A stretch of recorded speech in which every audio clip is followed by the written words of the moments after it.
Salam sejahtera Malaysia, tuan-tuan dan puan-puan. Selamat pagi, selamat hari Minggu.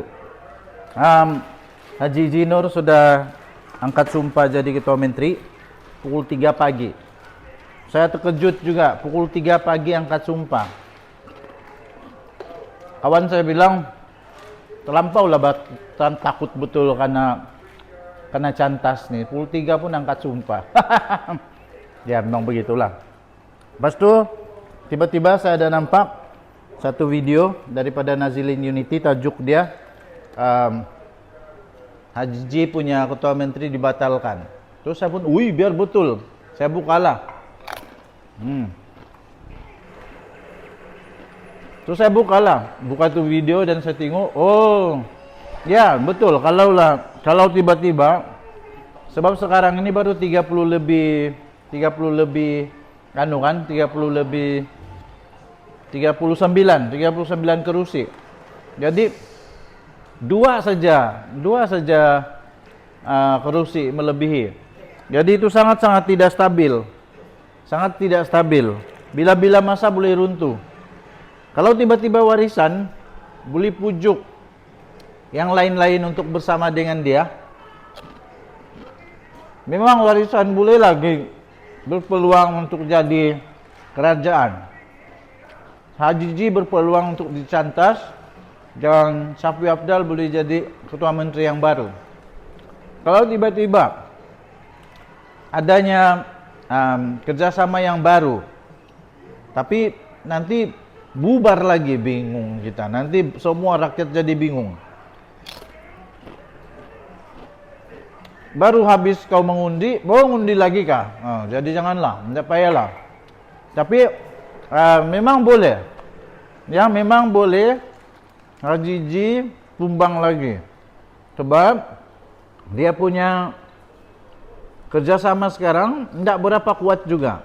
Tidak berapa kuku juga. Tidak sampai 2/3. Tidak sampai 2/3. Jadi risiko untuk dia tumbangkan masih ada. Warisan masih boleh tumbangkan dia. Kalau warisan bergabung dengan BN, lepas tu dia bergabung dengan parti-parti yang bebas semua. Kalaulah Syafiee Apdal boleh pujuk-pujuk bebas begitu, dia masih boleh ada harapan menang tau. Masih ada harapan. Jadi harap-harap kalau ini berlaku pun janganlah dalam setahun dua ini. Janganlah kan. Tapi bagus dia dalam keadaan begini sekarang. Bagus dia ialah kerajaan pasti akan bekerja dengan sungguh-sungguh lah. Sebab bila-bila masa kalau dia tidak bagus, rakyat boleh bangkit. Lepas itu pemimpin boleh bangkit, boleh ditumbangkan begitu sahaja. Nah, itulah yang terjadi. Okey, so cantik kan sekarang saya di rumah resort sekarang ini. Indah pak. Okey, baru selepas kita sambayang, jadi rehat-rehat dulu. Kita makan ini dulu. Itulah saya cakap. Apapun berlaku, saya tidak ada apa-apa, nothing tulus. Saya tetap makan macam biasa.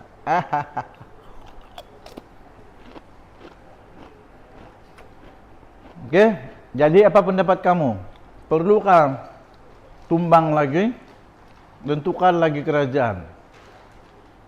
Tinggalkan komen anda. Dan jumpa lagi, bye-bye.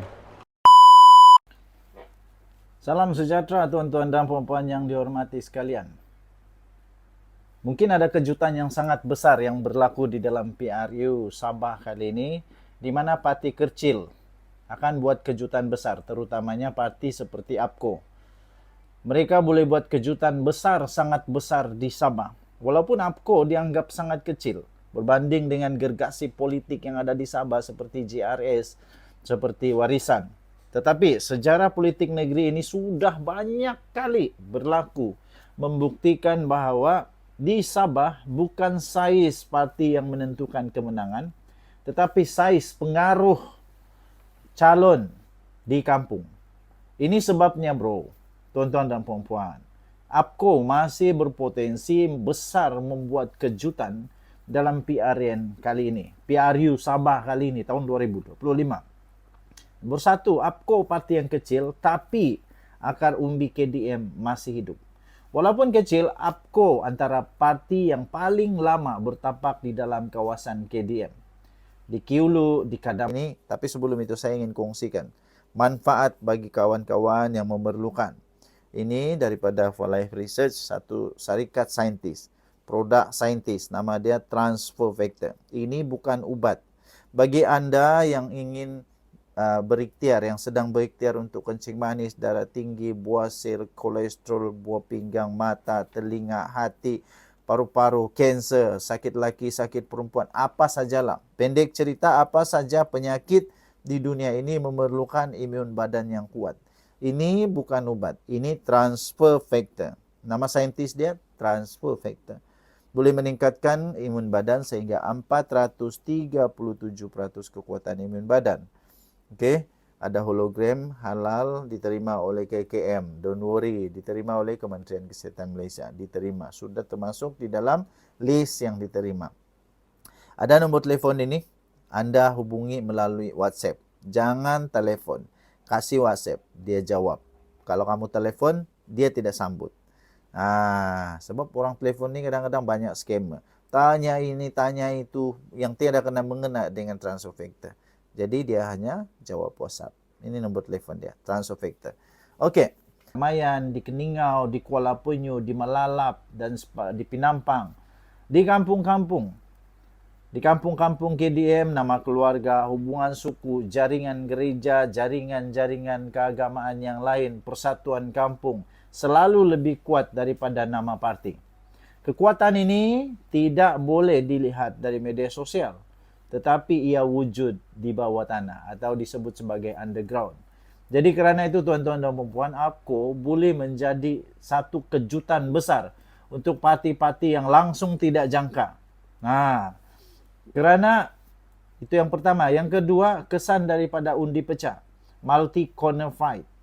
Ini akan banyak membantu parti-parti yang kecil seperti APCO. Ini realiti di Sabah. Banyak yang berlawan 4 penjuru, 5 penjuru, 8 penjuru. Ada yang sampai 14 penjuru. Apabila undi berpecah, parti yang kecil seperti APCO boleh menang dengan hanya 28% undi. Bahkan 21% undi pun sebenarnya boleh menang di Sabah pada ketika ini. Kerana banyaknya calon, banyaknya parti yang bertanding, terutama di tempat yang kecil, dia punya jumlah pengundi, tapi orang yang bercalon bukan main luar biasa lagi. Contohnya, APCO boleh menang jika warisan lawan STAR, lawan KDM, lawan bebas, dan mereka tiba-tiba menjadi undi tengah. Semua orang berpecah-pecah-pecah, tetapi pada APCO ada orang-orang yang kekal dengan APCO. Itu nombor 2. Nombor 3, APCO selalu menang bila isu tempatan lebih besar daripada isu negeri.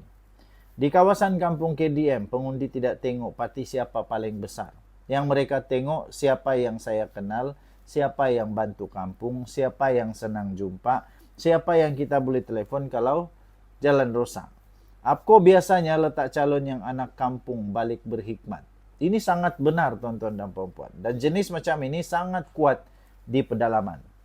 Nombor 4, APCO kuat bila bertembung dengan STAR atau KDM. Jadi STAR dan KDM berlawan, di tengah-tengah APCO dia mendapat kelebihan. Ini menarik bila kerusi KDM belt. Undi KDM berpecah di antara STAR, KDM. 1-2 calon bebas dan sedikit warisan. Bila dua parti KDM besar lawan sesama sendiri, APCO masuk sebagai jalan tengah yang lebih stabil dan lebih moderat. Situasi ini selalu menghasilkan kejutan. APCO boleh menang di kerusi yang orang tak jangka.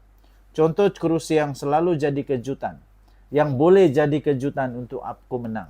Di N2 Bengkoka, di Kiulu, di Kuala Penyu, di Malalap, di Kedamaian, Bingkor, di Keningau, di Tamparuli, Limbahau, Bandau, Tandik, dan banyak lagi.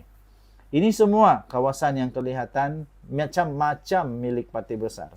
Tapi sebenarnya pengundi kampung mudah buat keputusan last minute based on calon dan bukan parti.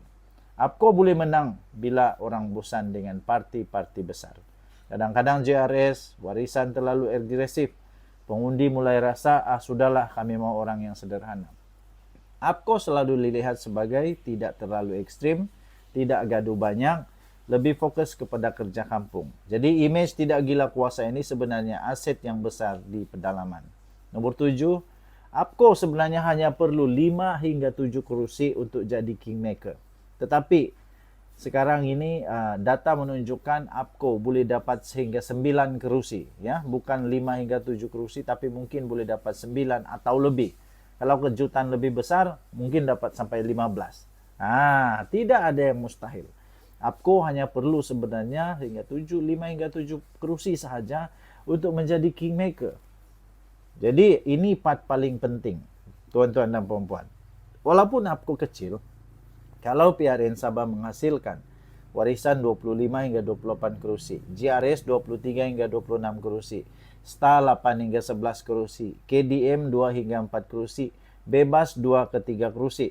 Kalau APCO ada 5 hingga 7 kursi, ini boleh menjadi penentu siapa kerajaan. Maknanya parti kecil, pengaruhnya besar dalam pembentukan kerajaan. Boleh tuntut jawatan. Walaupun hanya ada 5 hingga 7 kursi, boleh tuntut jawatan yang besar sehingga seperti timbalan ketua menteri, menteri pembangunan luar bandar, menteri kerja raya, speaker Dewan Undangan Negeri, adun dilantik, dan macam-macam lagi. Dalam sistem politik Sabah, parti kecil tetapi stabil lebih bernilai daripada parti besar yang berpecah belah. Jadi kesimpulannya tuan-tuan dan puan-puan, APCO memang parti kecil, bukan gergasi seperti yang besar-besar itulah. Tapi jangan lupa APCO ini sebenarnya adalah tunjang kepada dari asal lagi perjuangan Sabah ini memang sudah ada APCO. APCO kecil, tapi dalam PRN Sabah, parti kecil boleh gigit. Kejutan bukan hal yang pelik di Sabah. Ia adalah tradisi yang biasa. APCO boleh jadi parti kecil yang buat impak besar. Jadi tuan-tuan dan puan-puan yang dihormati sekalian, itulah kejutan yang mungkin bakal berlaku di Sabah. Kemungkinan besar parti-parti kecil boleh tiba-tiba menjadi penentu kepada sesuatu yang besar.